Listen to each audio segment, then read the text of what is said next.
미등록 체류 영국의 한 대학 교실 칠판에 적혀진 이 내용으로 세계가 떠들썩합니다. 특히 한국의 중국인 불법 체류자 문제가 국제적 이슈로 부각이 되었는데요. 세계 정치를 공부하는 영국인 학생인 그는 한국의 불법 체류자 문제에 대해 공부하며 주변 사람들에게 한국 시스템은 별로라고 항상 말했습니다. 사실 그는 한 번도 한국에 가본 적이 없었지만 모든 것을 알고 있다고 확신했었죠. 그런 그가 어느 날 수업에서 충격적인 장면을 목격했습니다. 과연 무슨 일이 일어난 것일까요?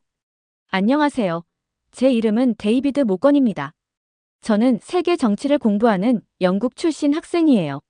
전 항상 한국에 대해 모든 것을 알고 있다고 생각했었죠. 한국은 구식이고 제대로 돌아가지 않아라고 주변 사람들에게 말하곤 했어요. 제가 옳다고 너무 확신하고 있어서 한 번도 스스로를 의심해 본 적이 없었습니다. 매일 아침, 저는 대학교 근처 작은 방에서 일어나고 있었어요. 책상 위에는 책과 서류들이 깔끔하게 쌓여 있었고, 벽에는 지도가 걸려 있었죠. 저는 매일 같은 루틴을 따르고 있었어요. 커피를 마시고, 책 읽고, 수업 듣고, 그리고 또 책을 읽는. 모든 것이 정리되어 있고 이해가 되는 상태가 좋았거든요. 수업 시간에 저는 종종 아시아 국가들에 대해 이야기하고 있었어요. 한국이 화제에 오를 때면 저는 엄청난 자신감으로 말하곤 했죠. 그들의 시스템은 너무 경직되어 있어라고 말하면서요. 그들은 문제를 잘 처리하지 못해. 다른 학생들은 보통 고개를 끄덕이며 저에게 동의했어요. 똑똑하다고 인정받는 기분이 좋았습니다. 제 친구 엘레나는 가끔 한국에 대해 다른 이야기를 해주려고 했어요. 그녀는 캐나다 출신이고 실제로 한국 연구자들과 대화를 나눠봤거든요. 하지만 저는 그녀의 말을 정말로 듣지 않고 있었어요. 넌 너무 감정적이야 라고 말했죠. 우린 사실을 봐야 해. 제가 깨닫지 못했던 건 제가 이미 믿고 있는 것과 일치하는 사실들만 보고 있었다는 거예요. 제가 아는 또 다른 사람, 제임스는 예전에 군인이었다가 지금은 이민자들을 돕고 있었어요. 그는 가끔 한국이 이민 문제를 처리하는 방식에 대해 좋은 점들을 언급했죠. 저는 그런 이야기들을 그냥 무시하거나 특이한 사례일 거라고 생각했어요. 제 생각과 맞지 않았으니까 그냥 제쳐두고 있었던 거죠. 이런 식으로 제 삶은 편안했어요. 제 생각에 의문을 가질 필요가 없었고 제가 틀렸을 수도 있다는 걸 인정할 필요도 없었죠. 제 잘 정리된 세계에서는 모든 것이 이해가 됐으니까요. 그러다 어느 날 모든 것이 바뀌기 시작했어요. 저는 도미닉 교수님의 이민과 미등록 체류 수업을 신청했어요. 제 믿음에 더 많은 증거를 얻을 수 있을 거라고 생각해서 신청했던 거였죠. 한국 같은 나라들이 이런 문제들을 얼마나 형편없이 다루는지 보여주고 싶었어요. 수업 첫날, 도미닉 교수님이 들어오셔서 칠판에 미등록 체류라고 큰 글씨로 쓰셨어요. 그리고 심각한 눈빛으로 우리 모두를 바라보고 계셨죠. 이건 단순히 법을 어기는 문제가 아닙니다. 교수님이 말씀하셨어요. 인간의 고통, 절망, 그리고 국가들이 함께 일하는 방식의 문제들에 관한 겁니다. 저는 노트를 적기 시작했지만 교수님의 말씀 때문에 잠시 멈추게 됐어요. 별거 아니라고 스스로에게 말했죠. 그냥 과장된 표현일 뿐이라고요. 하지만 그때 교수님이 실제 이야기들을 들려주기 시작하셨어요. 교수님은 가족의 안전을 위해 목숨을 걸고 위험한 바다를 건넌 한 아버지에 대해 이야기하고 계셨어요. 더 나은 삶을 찾기 위해 뜨겁게 달궈진 사막을 걸어가는 사람들을 묘사하셨죠. 이건 그냥 숫자나 이론이 아니었어요. 실제 고통을 겪는 진짜 사람들이었죠. 저는 평소처럼 생각하며 감정을 배제하려고 노력하고 있었어요. 한국은 아마 이런 상황들을 다른 나라들보다 더 못 다룰 거야 라고 속으로 생각했죠.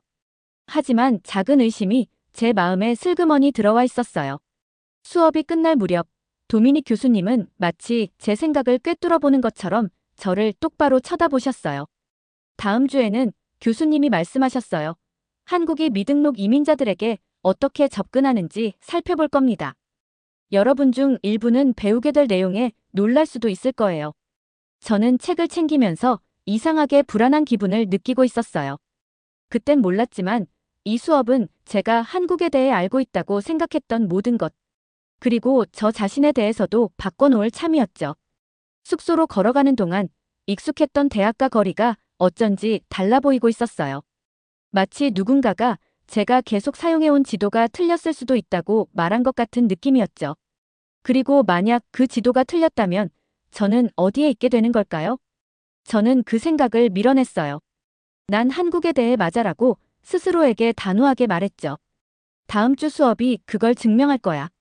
하지만 마음 깊은 곳에서는 작은 목소리가 속삭이고 있었어요. 그냥 어쩌면 내가 계속 틀렸던 건 아닐까 하고요. 도미닉 교수님의 수업이 끝난 후 일주일 내내 저는 마음이 불편했어요. 이민에 관한 교수님의 말씀이 머릿속에서 계속 맴돌고 있었지만 인정하고 싶지 않았거든요. 그래서 도서관에 가서 제가 한국에 대해 옳다는 것을 증명할 책과 논문들을 찾고 있었어요. 두꺼운 책들을 꺼내고 한국이 이민자들에게 얼마나 엄격하고 구시대적인지 보여주는 자료들을 잔뜩 프린트하고 있었죠. 도미닉 교수님께 그가 틀렸다는 걸 보여줄 거야라고 큰 탁자에 모든 자료를 펼치면서 혼잣말을 하고 있었어요. 한국이 이민자들을 얼마나 형편없이 대우하고 있을지에 대한 메모를 적고 있었죠.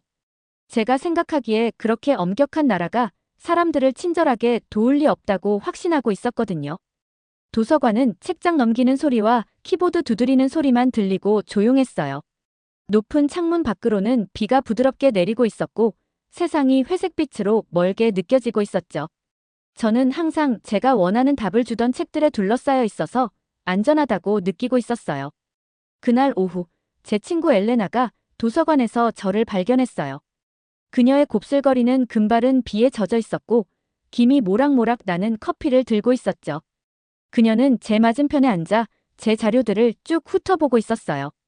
도미닉 교수님 수업을 위해 열심히 공부하고 있네. 그녀가 살짝 미소를 지으며 말했어요. 저는 메모에서 고개를 들지 않은 채로 대답했어요. 그냥 내 주장을 증명할 사실들을 확실히 해두는 중이야. 엘레나는 커피를 한 모금 마시며 잠시 저를 지켜보고 있었어요.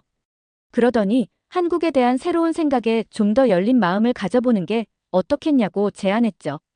저는 곧바로 이미 충분히 열린 마음을 가지고 있다고 말했지만 속으로는 그게 사실이 아니란 걸 알고 있었어요.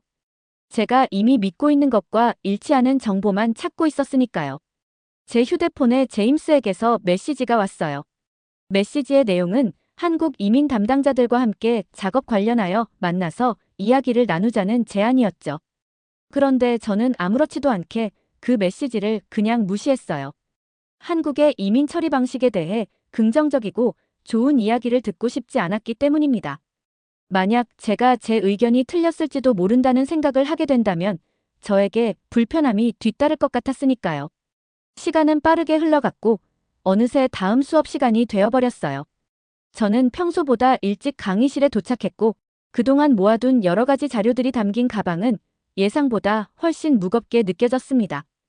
강의실 안쪽에 제일 앞줄에 앉으면서 도미닉 교수님이 한국의 이민 정책에 대해 긍정적으로 설명하시기 시작할 때마다 내심 반박할 준비를 철저히 하고 있었죠. 저는 교수님의 의견이 미처 저의 선입견을 무너뜨리지 못할 것이라는 확신에 찬 채로 자리에서 눈을 떼지 못했습니다. 잠시 후 도미닉 교수님이 강의실 문을 열고 들어오셨어요. 교수님의 회색 머리는 마치 매일같이 손으로 쭈뼛쭈뼛 만지다가 흐트러져 버린 듯한 인상을 주었고 손에는 종이 뭉치와 함께 작은 프로젝터도 들고 계셨어요. 교수님은 차분하지만 분명한 목소리로 강의를 시작하시며 준비한 자료들을 차례차례 보여주시기 시작했습니다. 화면에 차례로 나타난 사진들과 각종 통계 자료들은 여러 나라가 미등록 이민자들을 어떠한 방식으로 다루고 있는지를 생생하게 전달해 주었죠. 특히 교수님은 일본의 매우 엄격한 이민 규제와 호주에서 사용하고 있는 구금 시설의 사례에 대해 상세하게 설명하셨습니다. 강의 내용이 진행될수록 제 마음 한켠에서는 이미 제 예상이 그대로 옳았다는 자신감이 스멀스멀 자리 잡기 시작했습니다. 저는 고개를 끄덕이며 교수님의 말 한마디 한마디를 듣고 있으면서 그동안 품어왔던 불편한 감정들이 다시 피어나는 것을 느꼈습니다. 하지만 그때 도미닉 교수님이 한국으로 주제를 바꾸셨어요. 한국 도시에 있는 깨끗하고 잘 정돈된 지원센터의 사진을 보여주셨죠. 화면에서 한국의 사회복지사들이 이민자들과 함께 앉아서 친절하게 대화를 나누고 있는 모습이 보였어요. 이민자들이 한국어를 배우는 교실도 있었고 법적 도움을 받는 사무실도 있었죠. 한국 정부는 도미닉 교수님이 설명하셨어요. 미등록 사람들을 그냥 내보내는 것 이상의 일을 합니다. 그들은 각 사람의 이야기와 상황을 살펴봅니다. 언어 수업, 상담, 그리고 안전한 거주지를 찾는데 도움을 제공하고 있어요. 제 펜이 노트북 위에서 멈췄어요. 교수님이 보여주신 숫자와 사실들이 제가 믿었던 것과 맞지 않았거든요. 한국 공무원이 다른 나라에서 온 가족에게 따뜻하게 미소 짓고 있는 사진을 뚫어지게 보고 있었어요. 사진 속 여성은 손짓으로 무언가를 설명하고 있었고 공무원은 주의 깊게 듣고 있었죠. 이건 맞을 리가 없었어요. 한국은 이민자들에게 엄격하고 무심해야 했거든요. 그게 제가 항상 모두에게 말했던 거였고 항상 믿어왔던 거였으니까요. 수업이 끝나자 다른 학생들은 빠르게 짐을 싸고 나갔어요. 저는 의자에 앉아 혼란스러운 기분을 느끼고 있었어요. 마치 누군가가 다 완성된 줄 알았던 퍼즐을 가져와서 중요한 조각들이 빠져 있다는 걸 보여준 것 같았죠. 천천히 책을 모으고 도미닉 교수님의 책상으로 다가갔어요. 교수님은 서류를 정리하고 계셨지만 제가 앞에 멈추자 고개를 드셨어요. 교수님, 제 목소리가 평소보다 작았어요. 한국의 이 프로그램들이 정말 교수님이 설명하신 것만큼 좋은가요? 그는 생각에 잠겨 저를 바라보고 계셨어요. 직접 알아보는 게 어떻겠나, 데이비드. 더 나은 자료를 줄 수 있네. 실제 인터뷰나 그곳에서 일하는 사람들의 보고서, 공식 문서들. 자네가 무엇을 발견하는지 한번 보게. 그는 제 조사에 없었던 논문과 책 목록을 건네주셨어요. 그 종이를 받으면서 제 안에서 뭔가가 바뀌는 것을 느꼈어요. 마치 잠겨있던 문이 이제 살짝 열린 것 같은 느낌이었죠. 그날 저녁 제 방에서 도미닉 교수님이 추천해주신 자료들을 침대 위에 펼쳐놓았어요. 창문에 빗방울이 톡톡 부딪히는 동안 한국의 이민 접근법에 대해 읽기 시작했죠. 페이지를 넘길 때마다 제 오래된 생각들이 금이 가고 무너지기 시작하고 있었어요. 내가 틀렸다면 어떨까? 한국이 내가 항상 생각했던 것과 정확히 일치하지 않는다면? 이런 질문들이 제 뱃속을 불편하게 만들고 있었지만 동시에 전에 느껴보지 못한 방식으로 호기심을 불러일으키고 있었어요. 저는 밤늦게까지 깨어있으면서 한국이 법을 따르면서도 이민자들을 돕기 위해 어떻게 노력하고 있는지에 대한 이야기를 하나씩 읽고 있었어요. 완벽하진 않았지만 생각이 깊고 친절했어요. 제가 상상했던 차갑고 무심한 시스템과는 전혀 달랐죠. 창밖으로 밤이 깊어가는 동안 저는 제가 한국에 대한 생각뿐만 아니라 저 자신에 대한 생각도 바꿀 여정을 시작하고 있다는 걸 깨달았어요. 기차가 부드럽게 흔들리며 저를 집으로 데려가고 있었어요. 창문에 빗방울이 튀면서 바깥 세상이 흐릿하게 보이고 있었죠. 하지만 제 머릿속은 점점 더 명확해지고 있었어요. 도미닉 교수님이 주신 자료들을 무릎 위에 펼쳐놓았어요. 페이지마다 한국의 이민 시스템에 대한 새로운 내용을 보여주고 있었죠. 지원센터 사진들, 이민자들의 이야기, 그리고 서류가 없는 사람들과 함께 일하는 공무원들의 보고서가 있었어요. 이 자료 속의 한국은 제가 상상했던 한국이 아니었어요. 이 한국에는 이민자들의 이야기를 듣는 친절한 사회복지사들이 있었어요. 사람들이 한국어와 한국 문화를 배우는 교실도 있었고요. 이 한국은 사람들을 그냥 내쫓는 게 아니라 도우려고 노력하고 있었어요. 그때 제 폰이 울렸어요. 엘레나가 메시지를 보냈더군요. 내가 아는 한국 연구자들을 만나보는 게 어때? 그들이 한국의 이민 프로그램에 대해 더 많이 알려줄 수 있을 거야. 저는 그 메시지를 한참 동안 바라보고 있었어요. 일주일 전이었다면 분명 거절했을 거예요. 한국 연구자들과 대화하는 건 시간 낭비라고 생각했을 테니까요. 하지만 지금은 궁금증이 생겼어요. 더 알고 싶었죠. 그래, 답장을 보냈어요. 그러고 싶어. 또 다른 메시지가 도착했는데 이번엔 제임스에게서 온 거였어요. 그는 어려운 사례로 한국 이민 공무원들과 함께 일하고 있었죠. 한국팀이 이 가족의 상황에 접근하는 방식이 정말 사려 깊어. 그가 썼어요. 그들을 돕기 위한 모든 선택지를 살펴보고 있어. 기차가 제 정류장에 다가가면서 천천히 속도를 줄이고 있었어요. 저는 자료들을 모으며 이상하게도 흥분된 기분을 느끼고 있었죠. 마치 계속 거기 있었던 새로운 나라를 발견한 것 같았어요. 집에 돌아와서 벽에 한국 지도를 붙였어요.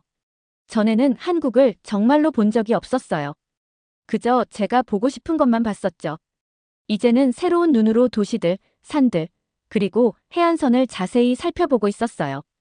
다음 몇 주는 발견의 연속이었어요. 매일 아침 일찍 일어나서 더 많이 배우고 싶어 들떠 있었죠. 한국 이민센터의 영상을 보고 있었고 도움을 받은 가족들의 이야기를 읽고 있었어요. 화상통화로 엘레나의 한국인 연구자 친구들과 이야기도 나누고 있었고요. 민지라는 연구자는 휴대폰 카메라로 사무실을 보여줬어요. 직원들이 이민자들이 서류를 작성하는 것을 도와주는 책상들이 보였고 부모님들이 도움을 받는 동안 아이들이 놀고 있는 교실도 보였어요. 여러 언어로 쓰인 감사 메모들로 가득한 벽도 볼 수 있었죠. 많은 사람들이 한국이 이민에 대해 엄격하기만 하다고 생각해요. 민지가 설명했어요. 하지만 우리는 각 사례가 실제 삶을 살아가는 진짜 사람들에 관한 것임을 기억하려고 노력하고 있어요. 제임스는 자신이 연설하는 세미나에 저를 초대했어요. 그 방은 이민자들과 함께 일하는 학생들과 전문가들로 가득 차 있었죠. 제임스는 여러 나라들과 그들이 이민 문제를 어떻게 다루는지에 대한 슬라이드를 보여주고 있었어요. 한국에 대한 슬라이드를 보여줄 때 저는 자리에서 몸을 앞으로 기울이고 있었어요. 그는 동남아시아에서 온 가족을 도운 한국 프로그램에 대해 설명했어요. 아버지가 일자리를 잃었고 그들은 한국에 머물 서류가 없었죠. 하지만 그냥 내보내는 대신 한국 공무원들이 그들과 함께 노력했어요. 아버지가 새 일자리를 찾는 동안 가족이 합법적으로 머물 수 있는 방법을 찾아냈죠. 질문 시간에 저는 손을 들었어요.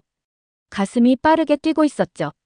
한국이 실제로 이민자들을 대하는 방식과 많은 사람들이 생각하는 한국의 이민자 대우 방식 사이의 차이를 어떻게 설명하시겠어요?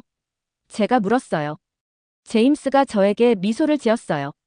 때로는 우리가 어떤 장소에 대해 믿는 것이 그 장소보다 우리 자신에 대해 더 많은 것을 말해주죠. 그가 대답했어요. 그의 말이 저를 깊이 생각하게 만들었어요. 한국에 대한 제 생각들이 정말 한국에 관한 것이었을까요? 아니면 제가 믿고 싶었던 것에 대한 저 자신에 관한 것이었을까요? 그날 밤, 저는 제 책장을 바라보고 있었어요. 세계 정치에 관한 책이 정말 많았지만 열린 마음으로 정말로 읽은 책은 몇 권이나 될까요? 얼마나 많은 경우에 그저 제가 이미 생각했던 것과 일치하는 부분만 찾았을까요? 한국에 대한 오래된 메모를 꺼내서 읽어봤어요. 그 단어들이 이제는 낯설게 느껴지고 있었어요. 마치 다른 사람이 쓴 것 같았죠. 어떤 면에서는 정말 그랬어요. 그 메모를 쓴 데이비드는 제가 되어가고 있는 데이비드와는 달랐으니까요. 다음 날 아침, 새 노트를 시작했어요. 첫 페이지에 이렇게 썼죠. 내가 한국에 대해 배우고 있는 것. 그 아래에는 이렇게 적었어요. 그리고 내 자신에 대해 배우고 있는 것. 창문 밖으로는 비가 부드럽게 내리고 있었어요. 하지만 내면에서는 따뜻한 무언가가 자라고 있었죠. 이해라는 느낌이었어요. 더 나은 학생. 어쩌면 더 나은 사람이 되어가는 것 같은 느낌이었습니다. 제 여정은 아직 끝나지 않았어요. 한국, 이민, 그리고 세상을 더 명확하게 보는 방법에 대해 배울 것이 아직 많았죠. 하지만 처음으로 저는 정말로 그 여정에 열려 있었어요. 모든 것을 안다고 생각하는 상태에서 배울 것이 얼마나 많은지 이해하는 상태로 넘어갈 준비가 되어 있었습니다. 그리고 그것이 제가 알아가기 시작한 바로는 모든 차이를 만들어내고 있었어요. 6개월이 순식간에 지나갔어요. 이제 제 방은 전과 다르게 보이고 있었죠. 새 책들이 책장을 가득 채우고 있었고 다른 지도들이 벽에 걸려 있었어요. 한국 도시와 이민센터 사진들이 게시판에 붙어 있었고요. 하지만 가장 큰 변화는 제 방이 아니라 바로 제 자신이었어요. 저는 이 몇 달 동안 여러 아시아 국가의 이민 정책에 대해 가능한 모든 것을 배우고 있었어요. 화상통화로 한국 공무원들과 대화를 나누고 있었죠. 이민을 연구하는 학자들과 이메일을 주고받고 있었고 제가 이전에 믿었던 것이 아닌 실제 모습을 보여주는 보고서, 이야기, 기사들을 읽고 있었어요. 엘레나는 제 가장 큰 조력자가 되었어요. 그녀는 저를 자신의 연구원 네트워크에 소개해 주었고 제가 한국 문화에 대해 이해하지 못하는 것들을 설명해 주고 있었죠. 이 프로그램이 이민자들이 지역사회와 연결되도록 어떻게 도와주는지 봐가. 그녀가 짚어주곤 했어요. 그들은 규칙에만 집중하는 게 아니라 사람들의 삶에 관심을 갖고 있어. 제임스는 자신의 실제 경험을 저와 공유해주고 있었어요. 그는 자신의 일에서 찍은 사진들과 파일들을 보여줬죠. 한 사진에서는 한국 이민 공무원이 가족과 함께 앉아 그들이 가진 선택지를 이해하도록 도와주고 있었어요. 그 공무원의 얼굴에는 친절함과 인내심이 묻어나고 있었죠. 이건 제가 전에 상상했던 차갑고 무심한 공무원들과는 전혀 달랐어요. 모든 사람이 제 새로운 관점에 기뻐하진 않았어요. 예전 제 생각에 동의했던 몇몇 친구들이 이제는 저에게 도전하고 있었죠. 너 한국에 대해 너무 부드러워졌어. 대학 식당에서 점심을 먹는 동안 한 친구가 말했어요. 예전엔 더 비판적이었잖아. 수업에서 항상 저와 경쟁했던 또 다른 학생, 토마스는 더 가혹했어요. 넌 완전히 입장을 바꿨어. 이제 한국에 대한 모든 것이 완벽하다고 생각하는구나. 그건 사실이 아니야. 제가 설명했어요. 한국이 완벽하다고 생각하지 않아. 그저 내 예전 관점이 잘못된 생각에 기초했다는 걸 이제 알게 된 거야. 정말로 알지도 못하면서 판단하고 있었던 거지. 가장 큰 시험은 학과 특별 발표 중에 왔어요. 제가 배운 것을 공유하기 위해 준비하면서 손이 약간 떨리고 있었죠. 교수님들과 학생들이 자리를 가득 채우고 있었고 도미닉 교수님도 호기심 어린 눈으로 저를 지켜보고 계셨어요. 제 슬라이드는 여러 아시아 국가들의 이민 정책을 비교하고 있었어요. 한국 부분에 도달했을 때 저는 깊은 숨을 들이쉬었죠. 저는 한국이 이민 문제를 다룰 때 보수적이고 비효율적이기만 하다고 믿었습니다. 제가 교실에 인정했어요. 제가 틀렸어요. 현실은 제가 이해했던 것보다 훨씬 더 복잡하고 종종 더 긍정적입니다. 한국 이민 정책이 어떻게 규칙과 인간적 배려 사이의 균형을 맞추고 있는지 보여주는 사진, 통계, 이야기들을 보여줬어요. 제가 말하는 동안 방은 조용했어요. 몇몇 사람들이 동의하며 고개를 끄덕이는 것을 느낄 수 있었고 또 다른 사람들은 생각을 바꿀 준비가 되지 않아 미간을 찌푸리고 있었죠. 발표 후에 질문들이 쏟아졌어요. 친절한 것도 있고 도전적인 것도 있었죠. 당신은 그저 하나의 단순한 관점을 다른 것으로 바꾸는 것 아닌가요? 토마스가 팔짱을 끼며 물었어요. 아니요, 제가 대답했어요. 예전에는 실제 증거 없이 한국에 대해 모든 것을 안다고 생각했어요. 지금은 각 상황이 다르다는 걸 알고 있어요. 몇몇 한국 정책은 잘 작동하고 다른 것들은 개선이 필요해요. 하지만 전 그저 보고 싶은 것만 보는 게 아니라 전체 그림을 보려고 노력하고 있어요. 도미닉 교수님이 교실 뒤쪽에서 살짝 고개를 끄덕이셨어요. 그분의 작은 미소가 제가 올바른 길에 있다고 말해주고 있었죠. 그 후 몇 주 동안 저는 아시아 여러 국가들의 이민 접근법을 비교하는 주요 논문을 작성하고 있었어요. 책, 보고서, 전문가들과의 대화에서 나온 메모들에 둘러싸여 책상에 몇 시간씩 앉아 있었죠. 창밖으로는 계절이 바뀌고 있었어요. 겨울이 봄으로 바뀌면서 새로운 꽃들과 신선한 녹색잎들이 나타나고 있었어요. 논문을 쓰면서 제가 얼마나 변했는지 깨닫고 있었어요. 전에는 한국에 대해 실제로 공부한 적도 없으면서 모든 것을 안다고 생각했던 학생이었죠. 이제 저는 배울 것이 얼마나 더 많은지 이해하는 연구자가 되었어요. 단지 이민에 대해 쓰는 것이 아니라 우리가 다른 나라와 문화에 대해 어떻게 판단을 내리는지에 대해 쓰고 있었어요. 제 논문의 마지막 부분은 이렇게 적혀 있었어요. 이 연구에서 제가 가장 많이 배운 것은 단지 이민 정책에 관한 것이 아닙니다. 우리가 자신의 편견을 통해 다른 나라들을 볼 때 얼마나 쉽게 오해할 수 있는지에 관한 것입니다. 진정한 배움은 우리의 믿음에 의문을 제기하고 새로운 정보를 찾았을 때 마음을 바꿀 의지를 갖는 것이 필요합니다. 논문을 제출했을 때 도미닉 교수님은 그것을 읽으시고 마지막에 한 줄의 코멘트를 써주셨어요. 이것이 진정한 이해의 시작이다. 늦봄의 어느 아침, 제 심장을 빠르게 뛰게 하는 이메일을 받았어요. 서울에서 열리는 학회에 초청받은 거였죠. 이민 정책에 대한 제 연구가 주최 측의 인상을 깊게 남겼고 그들은 제가 발견한 내용에 대해 발표해 주길 원했어요. 여행을 위해 가방을 싸면서 거울에 비친 제 모습을 바라보고 있었어요. 겉으로는 똑같아 보였어요. 하지만 내면은 달랐죠. 제가 거쳐온 여정은 거리로 측정되지 않았어요. 제 마음이 얼마나 열렸는지로 측정되고 있었죠. 여권과 학회 초청장을 가방에 넣었어요. 내일 한국으로 날아갈 예정이었어요. 한때는 알지도 못하면서 판단했고, 이제는 더 잘 이해하고 싶은 나라로요. 완벽한 정책이나 간단한 해답을 찾을 거라 기대하지 않았어요. 저는 더 많은 것을 가르쳐줄 복잡한 현실을 발견할 거라 기대하고 있었죠. 가장 중요한 여정은 제가 깨달은 바로는 바다 건너 이제 막 떠나려는 여정이 아니었어요. 이미 거쳐온 여정이었죠. 폐쇄적인 판단에서 열린 마음의 이해로 가는 여정이요. 그 여정은 계속될 거예요. 한국에 대해서뿐만 아니라 제 삶에서 마주칠 모든 장소와 모든 아이디어에 대해서도요. 그리고 그 교훈에 대해 저는 항상 감사할 거예요. 잘 들으셨나요? 세상에는 가슴 따뜻한 이야기들이 가득합니다. 감동 힐링 사연은 해외에서 전해지는 감동적인 사연들을 소개하며 다양한 이야기들을 통해 위로와 희망, 그리고 하루의 힐링을 선물해드립니다. 조그마한 힐링이 되셨다면 구독과 알림 설정도 큰 힘이 되어요. 다음 영상에서 더 좋은 사연으로 찾아뵙겠습니다. 시청해주셔서 감사합니다.